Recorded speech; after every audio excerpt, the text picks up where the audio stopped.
cara penggunaan trend based Fibonacci extension. Oke, kita coba menggunakan Fibonacci extension. Ini dari sebelah kiri kita klik, kemudian kita tempatkan di swing low-nya, kemudian kita tarik ke garis swing high-nya. Nah, asumsi di sini udah terjadi pantulan ya, udah terjadi swing low, ini udah ada candle selanjutnya yang ke atas gitu, kita bisa taruh di sini. Oke. Nah, ketika kita misalnya nih udah punya posisi buy, nah kita udah punya posisi buy di sini. Pertama, mungkin teman-teman akan menempatkan take profit mungkin di sini ya, resisten ini kan. Nah, tapi seandainya resisten ini nanti kelihatan ada break candle hijau yang tinggi gitu ya. Nah, nanti di mana resisten selanjutnya bisa dipasang di sini. Selanjutnya bisa dipasang di sini. Kalau misalnya masih strong gitu ya, kayak kondisi kemarin, misalnya nih terjadi perang lagi, kan candlenya hijau tinggi tinggi tinggi tinggi terus gitu ya. Ini bisa dipasang di sini. Oke, misalnya kita nggak masang, tapi kita selalu merhatiin pergerakannya gitu ya. Nanti biasanya di 1,618 ini nanti akan ada rejection kecil di sini. Gitu. Nah, ini untuk menentukan targetnya. Jadi, misalnya asumsinya kita punya 3 layer gitu ya. 3 layer buy kita dari sini gitu ya. Mungkin layer pertama TP di sini, TP1.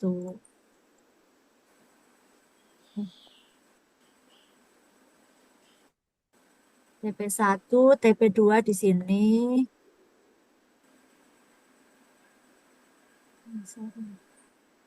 TP3 misalnya di sini atau TP3 di sini. Gitu kira-kira untuk penggunaan Fibonacci extension. Jadi Fibonacci extension itu sering dipakai kalau kita pakai metode Elliott Wave. Kenal Elliott Wave nggak? Elliott Wave itu Kenal, untuk tapi mengukur, nggak tahu ini iya. apa narik-nariknya, cuma tahu aja. Jadi nanti ada wave 1, 2, 3 kayak gitu. Nah, itu pakai Fibonacci extension itu kepake banget. Kalau enggak ini kayak gini di sini ya. Ini kan tadi di sini low-nya. Nah, low-nya kan di sini. Tuh, 1 di sini TP. Kalau enggak di sini TP, kalau enggak di sini TP. Kira-kira gitu. Ini kira-kira ini wave 1 kalau kita pakai hitungan Elliott Wave ya. Wave 1 ini retracement ke bawah, ini adalah wave 2. Wave 3 itu biasanya tuh yang panjang, yang yang naiknya tuh paling panjang. Wave 3 gitu. Selanjutnya setelah wave 3 kan dia koreksi, terbentuk wave 4. Tapi karena wave 4 ini kan ngebreak sini. Harusnya kalau secara aturan dia nggak boleh ngebreak di wave 2 gitu. Jadi si hitungan Elliott wave-nya ini gagal gitu. Itu kira-kira. Nah, Mbak, ini berapa detik lagi tuh? Apanya?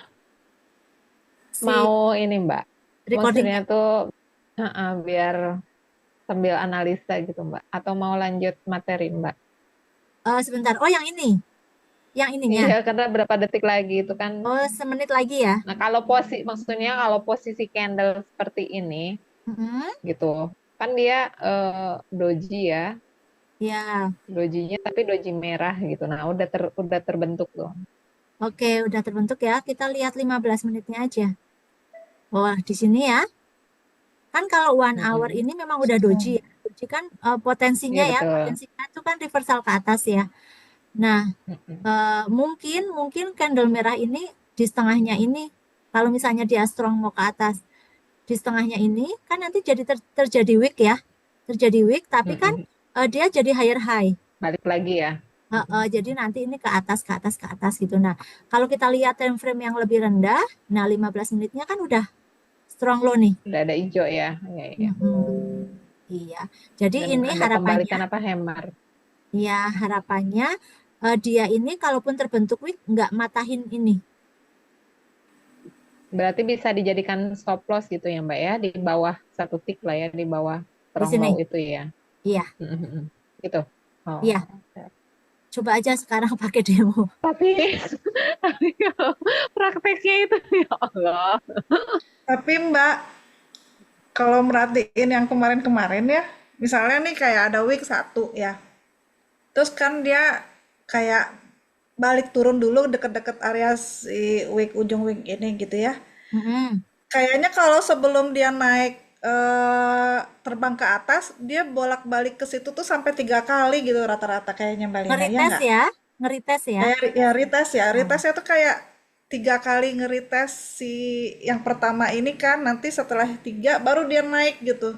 Gini ya asumsinya ya. Kayaknya emang market apa sekarang-sekarang sering gitu Mbak, sideways dulu gitu. Kalau yang saya perhatiin yang bulan Maret aja yang lagi strong bullish gitu ya.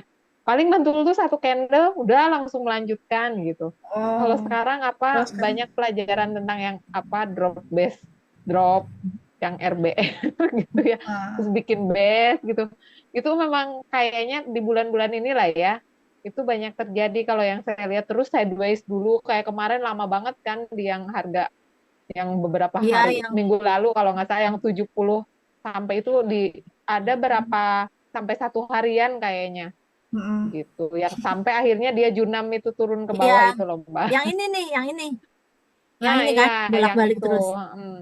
Tapi kan Mbak Lina di grup juga alhamdulillah udah ngingetin ya tapi ini cenderung sideways ke downtrend kata Mbak tuh. Iya, karena ini kan dia lower low ya dari atas ini ya. Jadi kalau misalnya kita ada posisi buy di area sini, kan ada stop loss ya, misalnya stop lossnya di sini. In case kita buy-nya kenanya di sini, ya stop lossnya kan paling 5 poin ya maksimal di sini kan. Sebelum dia turun lebih dalam. Atau misalnya kita Iya. beli di sini gitu ya. Kita beli di sini. Kalau kita nggak pakai stop loss, ini dalam banget turunnya. Oke. Nah, yang ini ya, kayak gini. Nanti kita lihat lagi pergerakannya.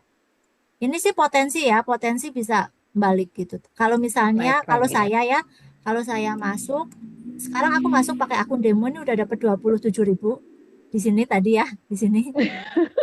Oh udah yang kena ya yang by apa limit ya tadi ya. Enggak, tadi langsung buy aja sih, langsung langsung buy on market pas di Oh, week iya. sini. Apa tuh namanya? Karena asumsinya ya tadi kalau candle ini nanti nggak ngebreak ke sini kan potensinya reversal ya. Nah, tapi kalau misalnya pakai duit real kan nggak mau resiko yang gede ya. Nah, saya paling pasangnya di setengah candle sini gitu. Nah, nanti SL-nya di sini. Nah, itu strategi untuk meminimalkan resiko. Kan kalau kita belinya di sini, SL-nya di sini kan kepanjangan ya. Ini Karena eh, itu time frame-nya juga 15 ya, lumayan tuh. ini kan 3310. Ini 3319. Berarti kan udah 9 poin ya. Nah, 90 poin, 90 pip. eh, biar resikonya paling 5 poin aja, berarti kan buy-nya kita harus diturunin di sini ya. Gitu.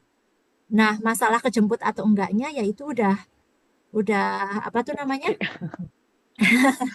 Udah rezeki lah gitu aja. Karena memang kalau nungguin lama gitu, Mbak. Iya. Ada yang cepat gitu, ada yang kita nunggu sampai seharian memang gak kejemput.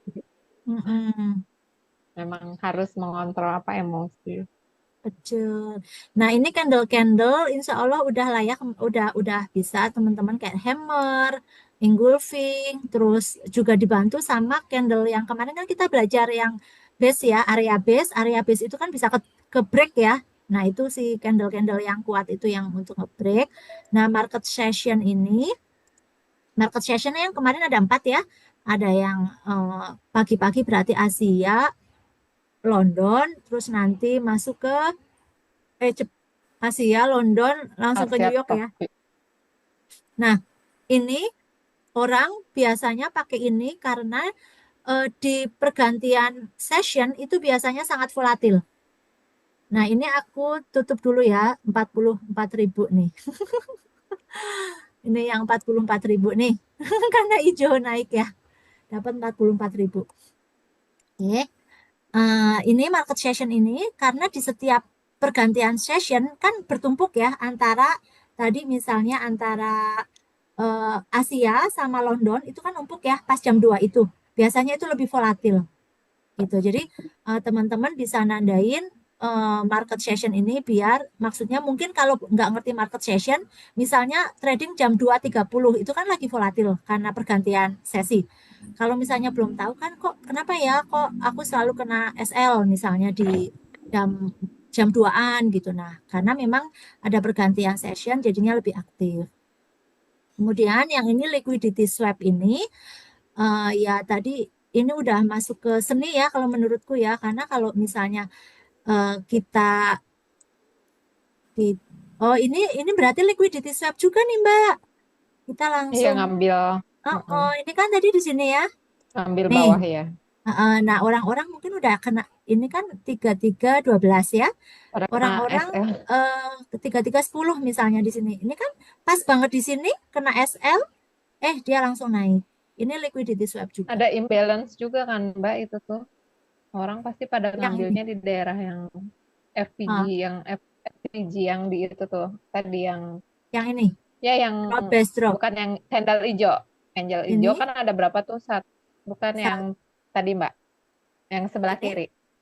Ini? Nah, itu kan ada candle hijau panjang ya, gede. Ini? Sebelah kanannya itu. Nah, di situ kan ada imbalance ya. Betul. 1 2 3 4 5.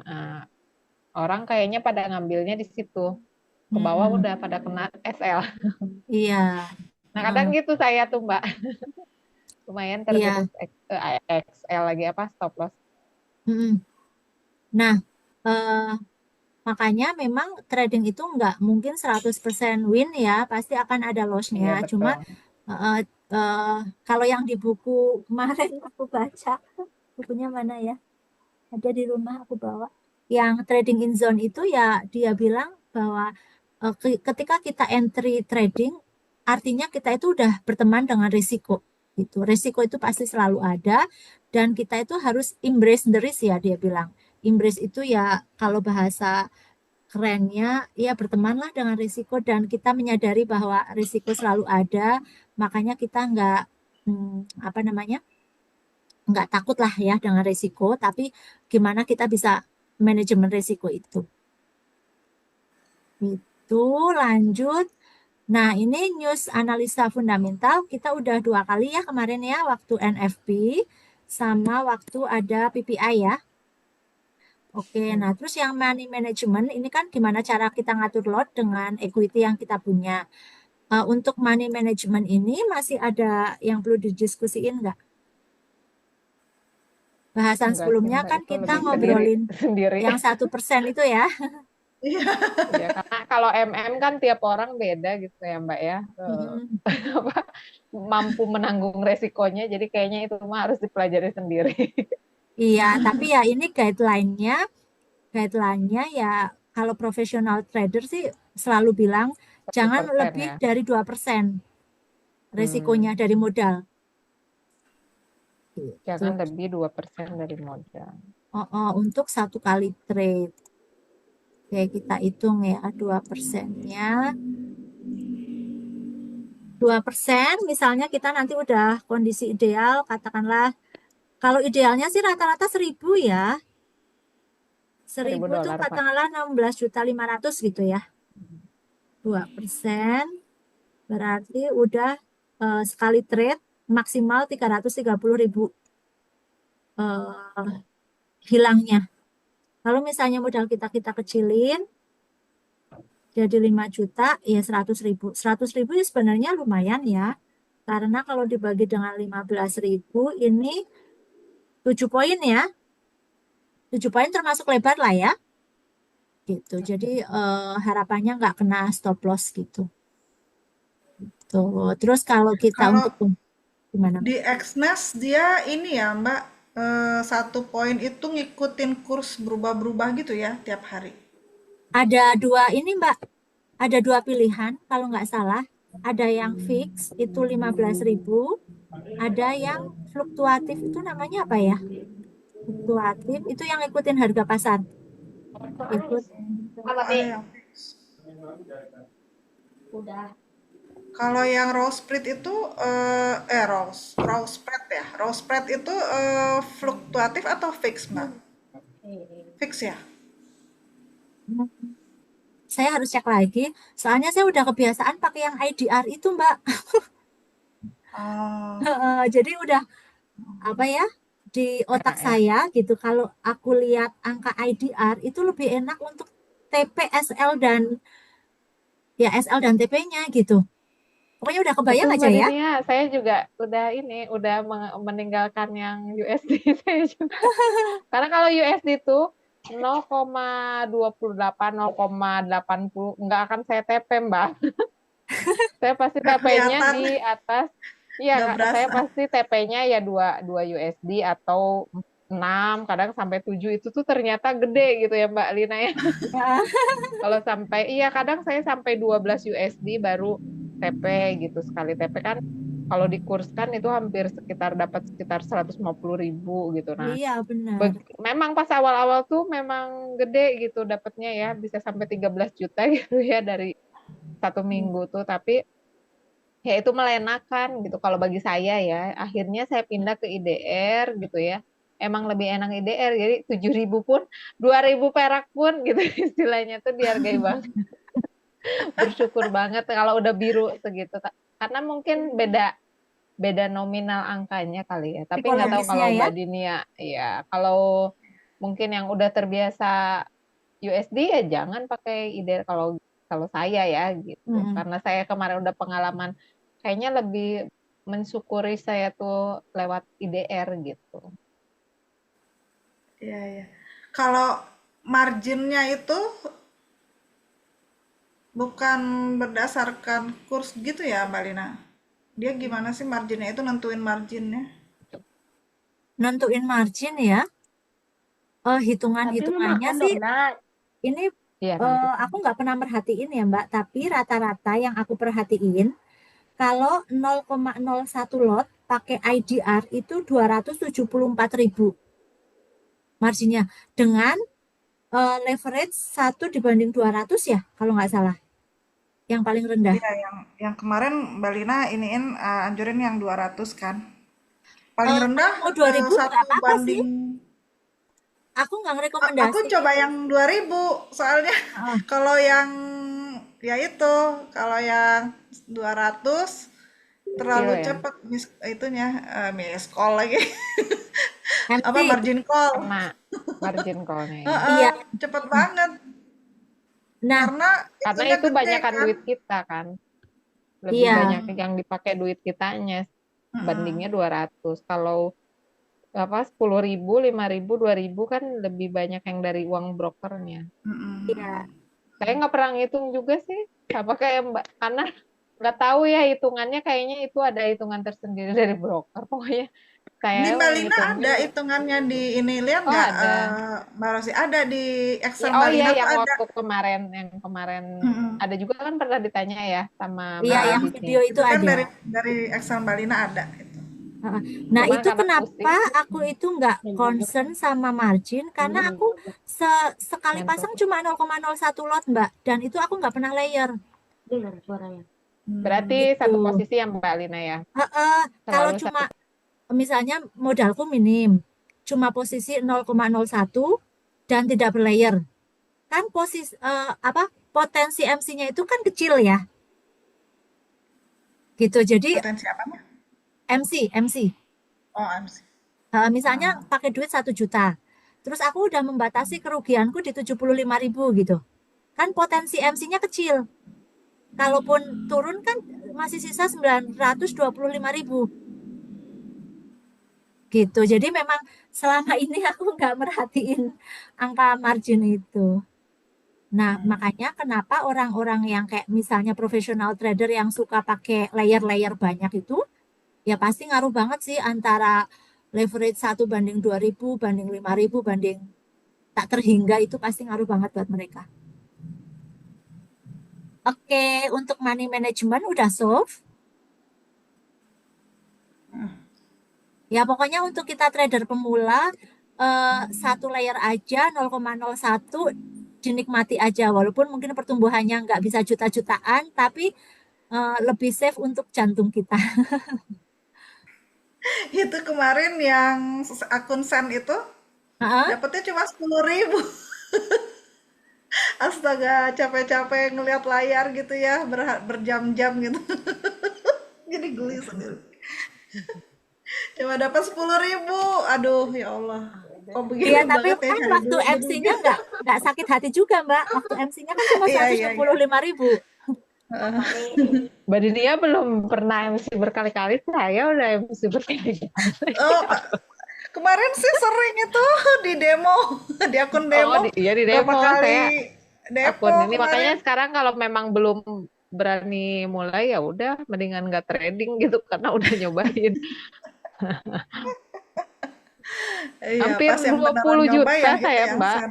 dari Oh, Lebaran Idul Fitri itu. berarti Mbak Ros ini pejuang tangguh juga. Astagfirullah, udah. Jadi sekarang sama suami, udah apa namanya, 500.000 aja atau 300.000 gitu. Kemarin terakhir ngisi 300.000. Cuman karena lagi galau kemarin tuh ya, campur anak ini mau masuk juga gitu. Akhirnya disuruh sama suami udah berhenti. Dan memang iya kalau lagi galau kemarin kena Mbak yang 300.000 tuh udah nyampe tuh ya 414 2 hari.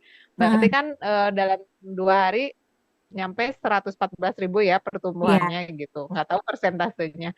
Nah di hari yang itu Kamis Jumat tuh saya nggak tahu apakah itu hari keramat buat saya. Kalau saya trading enaknya Senin sampai Rabu, nggak tahu juga ya gitu. Kalau Kamis Jumat kan suka ada news. Nah, kena MC lagi lah itu kemarin yang dari volatil. 414 udah nyampe 500 juga Mbak hari Kamis tuh. Dari 500, nah itulah overtrade di hari Jumatnya gitu udah kena semua, ada MC lagi.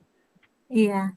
Nah, terus kalau misalnya kalau saya pribadi ya, saya itu hanya rela kehilangan uang kalau misalnya kena loss terus maksudnya ya. Aku hanya rela kehilangan uang 500.000 untuk sebulan. Jadi kalau Oh, emang harus misalnya, ya itu harus dibatas ya Mbak ya. Di iya, otak harus dibatas. misalnya tanggal Astagfirullah. 15 nih, tanggal 15 udah MC tadi atau udah SL kehilangan 500.000 gitu ya. Dari tanggal Nunggu 16 gajian sampai nanti ya tanggal buat tanggal apa 16 deposit. sampai tanggal Oh 30 aku iya. nggak akan trade. Iya. Oke deh Mbak. Benar Saya akan juga. coba. Iya, karena itu aku hitung kayak uang lesku gitu. Uang les XAU ku Iya hanya betul. 500.000. Karena saya ngerasain itu ada kegatelan gitu ya. Memang Hmm. sekarang itu tuh untuk mencapai sampai sekarang. Sekarang kan udah berani nih ya Mbak ya. Seminggu ini nggak trade gitu ya Mbak ya. Udah mulai alhamdulillah. Kemarin tuh yang waktu Lebaran pengennya terus aja sampai kan deposit berapa 4 juta gitu sampai 13 juta sekian gitu ya.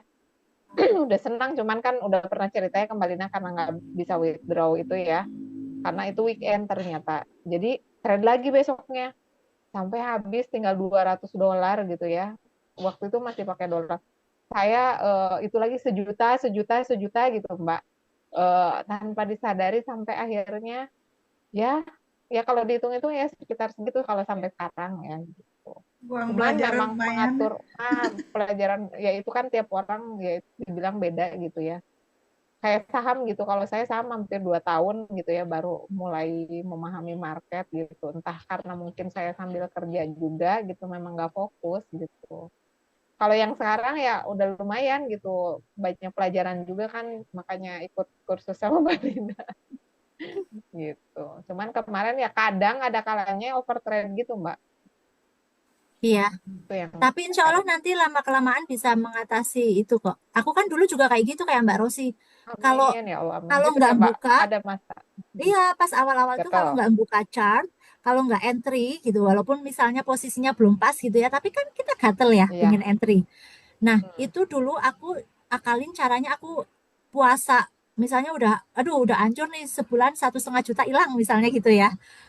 Iya. Aku bisa 2 bulan, 3 bulan puasa, nggak megang sama sekali. Nah kan aku ada temen nih, kayak misalnya Mbak Dinia dengan Mbak Rosi gitu kan suka, aku dapat nih segini. Nah kalau temennya ngompor-ngomporin, tapi aku udah puasa 2 bulan kan, aku masuk lagi gitu. Bu udah ya Bu. Ibu udah. Oke, terus ini selanjutnya setup setup. setiap hari juga ada ya yang kita belajar setup, kemudian studi case cepat mengambil keputusan. Ini tuh yang tadi misalnya kita buy limit, ternyata dia ke break ya, kan jadi SL. Ya kita berarti nunggu potensi untuk sell gitu. Tapi jangan langsung di menit itu juga ya. Misalnya SL kita kena, terus kita langsung change posisi ke sell ya. eh, apa namanya kita harus nunggu gitu, nunggu dalam arti dia apa ngebreaknya tuh kuat enggak, kayak ini ya, kayak case yang 1 hour yang tadi kan, kita udah ke sell ya, udah kena SL gitu, udah kena SL. Kalau kita langsung buru-buru langsung pasang sell, kan kita malah jadi loss 2 kali ya, loss yang tadi buy limit kena, loss yang sell juga kena gitu. Jadi kita memang harus menunggu, menunggu dalam arti karena apa? Karena ya pembentukan candle selanjutnya itu seperti apa. Kira-kira seperti itu ya. Untuk yang ini mengambil keputusan. Selanjutnya di psikologi trading ya. Nah, ini psikologi trading ini setiap orang akan menemukan journey-nya sendiri-sendiri gitu ya. Jadi kita tadi udah belajar analisa teknikal, asumsinya udah tahu gitu ya, tinggal skillnya itu tinggal diasah terus. Kemudian fundamental kita juga udah tahu ya, pengaruh NFP ketika NFP-nya naik, kemudian pergerakan goldnya seperti apa gitu kita udah pelajari. Nah, selanjutnya yang paling berpengaruh ternyata psikologi trading ya, karena yang informasi di atas itu hanya 10%. Dan psikologi trading itu menentukan 90% keberhasilan. Jadi apa namanya, kita harus melawan diri kita sendiri, terus yang tahu psikologi kita gimana ya kita sendiri gitu. Kayak saya tadi menemukan apa ya, menemukan diri saya ketika udah loss, pas awal-awal itu, pas lagi masih overtrade itu, ketika udah loss, ya udah aku benar-benar sebulan itu, 2 bulan itu benar-benar bisa berhenti trading. Terus ntar kalau temen ngajakin lagi baru masuk lagi gitu. Terus kalau sekarang memang di 2025 ini lebih intens ya daripada 2024, tapi aku batasin kalau aku udah hilang 500.000 aku nggak mau lagi gitu. Terus kalau setiap Jumat sore hasilnya berapa itu aku WD. Jadi nanti dibalikin lagi ke apa tuh nominal modal kita. Karena Setiap kalau sore, Mbak. Jumat sore, kalau nggak misalnya Oh, malamnya ya Jumat malam juga bisa ya. Ya intinya hari Jumat lah ya. Hari Jumat. eh, jadi misalnya aku cuma mau pakai modal 1 juta gitu. Hari Jumat udah 1.200.000 ya 200-nya aku tarik. Hari Jumat udah 1.500.000 ya 500-nya aku tarik gitu. Karena kalau misalnya ini buat aku gitu ya, buat aku kalau karena kan aku belum mau naikin lot. Aku masih setia dengan 0,01 lot dengan 1 layer gitu. Jadi dengan modal 1 juta itu masih cukup. Kecuali kalau aku udah naikin ke 0,02, pasti pengen modalnya nambah ya jadi 3 juta, jadi 5 juta gitu. Karena memang saat ini aku masih sadar dalam masa latihan. Jadi eh, ngelola modal dulu aja, modal yang kecil dulu dengan risiko yang masih terbatas. Gitu kalau dari aku. Nah, ini 9 menit lagi mau habis lagi. Monggo sisanya mungkin sharing-sharing dari Mbak Dinia sama Mbak Rosi perjalanan selama 26 hari ini gimana? udah 26 hari. Kok nggak Ya, berasa kita ya? mulai itu tanggal 2 loh. Iya ya. Oke, Mbak Dinia dulu mungkin ya. Gimana, Mbak? Apa ya? Yuk, yang jelas sih banyak wawasannya ya. Pokoknya bersyukur banget dapat kelas Mbak Lina. Terus Mbak Lina kan kalau ngajar emang orangnya detail. Maksudnya kalau kita nanya pun Mbak Lina tuh bisa bisa nerangin gitu sampai detail-detail itu. Aku suka sih belajar sama Mbak Lina. Terus banyak yang baru-baru tahu ya kayak Fibonacci itu kan. Terus apa? Best drop best itu tuh bener-bener baru tahu tuh. Ternyata oh kayak gitu ya cara ngelihat chart gitu. Selama ini nggak ngerti, nggak begitu, cuma cuma moving average aja gitu kan. Tapi nggak tahu ternyata di situ ada area-area apa demand zone kayak gitu-gitu tuh baru tahu. Jadi Mm-mm. lebih lebih ngelihat ngelihat chart itu, oh dia mau ke situ gitu kan arahnya gitu. Itu sih. Oke. Alhamdulillah, semoga ada manfaatnya ya Mbak ya. Oke, lanjut Mbak Rosi.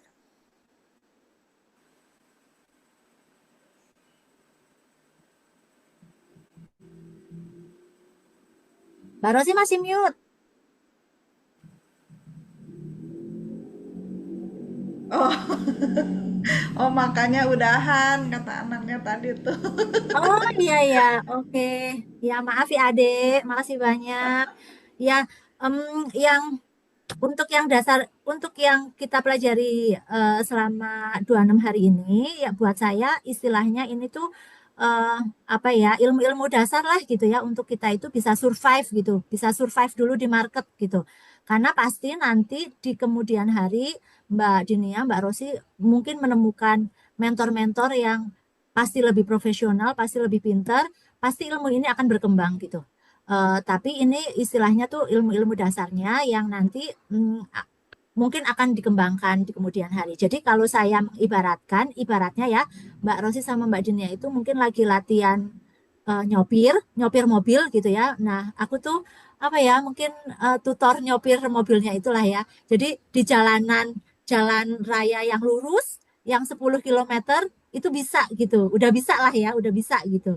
Tapi nanti kalau misalnya kita naik ke Lembang kan jalannya terjal naik ke atas, terus gangnya kecil gitu ya. Terus sebelahnya itu ada jurang. Nah, itu kan pasti butuh latihan ya, butuh skill lagi gitu. Nah, skill itu yang harus dilatih setiap hari. Nggak setiap hari juga nggak apa-apa sih, tapi konsisten aja gitu. Mungkin seminggu 3 hari trading, kalau nggak bisa setiap hari. Atau misalnya gini, membiasakan diri setiap jam 8 malam. Kayak misalnya saya kan kerja ya, jadi bisanya ngelihat full itu misalnya jam 8 malam, sebelum tidur, ngelihat chart dulu untuk kita latihan analisa. Yang sering saya kirimin juga gitu. Terus kemarin karena malam nggak sempat, kebetulan pagi-pagi lagi sempat, saya apa analisanya pagi-pagi kan, terus dikirim. Nah itu adalah cara kita untuk benar nggak sih analisa kita gitu. Dan ternyata kalau saya perhatiin sih selama 26 hari ini beberapa chart yang saya kirim istilahnya kejemput gitu ya. Walaupun yang kayak hari ini tuh nggak kejemput karena berbeda ini ya, eh, kemurahan gitulah ngejualnya gitu, jadi nggak kejemput. Tapi kalau ternyata tadi kalau digedein lagi area suplainya, ternyata itu ada di area suplai yang bawah gitu. Jadi itu terus dilatih terus biar nanti kita menemukan pola yang paling cocok untuk diri kita sendiri gitu. Kalau saya sekarang paling cocoknya itu memang saya tuh nggak bisa sering-sering scalping. Kenapa? Kalau sering-sering scalping itu tuh rasa gelisah gitu, apa ya, jiwanya tuh nggak tenang lah intinya kayak gitu. Jadi eh, kalau sehari mungkin saya udah misalnya kayak tadi ya, tadi udah menemukan posisi selnya di sini, terus misalnya siang-siang bisa mantau chart, itu kan pasti akan entry gitu ya. Paling itu sehari itu cuma 3 kali entry doang gitu. Dari mungkin dari satu trade plan, atau mungkin 3 entry atau 4 entry dari 2 trade plan gitu. Jadi udah nggak banyak-banyak. Kalau dulu itu, kalau pas awal-awal itu kayak stroke Alfamart. Temanku tuh nyebutnya udah kayak stroke Alfamart gitu, yang asal biru TP, terus posisinya itu bisa 10 sampai 20 kayak gitu. Kayak gitulah kira-kira. Sekarang kalau udah 4 kayak gitu udah cukup, 5 udah cukup. Itu sedikit sharing dari saya. Semoga bermanfaat ya Mbak Dinia, Mbak Rosi. Ini udah jam setengah 10 malam. Besok libur, happy weekend.